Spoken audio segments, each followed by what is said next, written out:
வணக்கமுங்க முதல்வரே. ஆ, வாடா. எப்படி இருக்கிற? ஏதோ இருக்கிறங்க முதல்வரே. அரசல் புரசலா ஒண்ணு கேள்விப்பட்டேனே, உண்மைங்களா?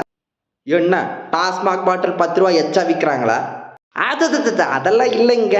ஆன்டி இன்கம்பன்சி ரொம்ப அதிகமா இருக்குதுங்களாமா. எல்லா செக்டர் மக்களும் ரொம்ப கோவத்துல இருக்காங்களாமா உங்க ஆட்சி மேல. அப்படிங்களா? ஆ, எந்த பைத்தியன்டா அப்படி சொன்னது? என்னோட ஆட்சியில தேனாரும் பாலாரும் பெருக்கெடுத்து ஓடுகின்றதுடா. வேணா வந்து பாரு. நல்ல கண்ணை திறந்து பார்த்து வச்சு தான் நாங்களும் சொல்கிறோம். இந்த டெட் தேர்வு ஆசிரியர்கள், பகுதி நேர ஆசிரியர்கள், 108 ஆம்புலன்ஸ் ஓட்டுறவங்க, இந்த செவிலியர்கள், துப்புரவு தொழிலாளர்கள், அங்கன்வாடி ஊழியர்கள், கௌரவ விரிவுரையாளர்கள் எல்லாருமே போராடிக்கிட்டே இருக்காங்களே, இவங்களால எப்படிங்க சமாளிக்க போறீங்க? அடே, இதெல்லாம் சாதாரணமாடா.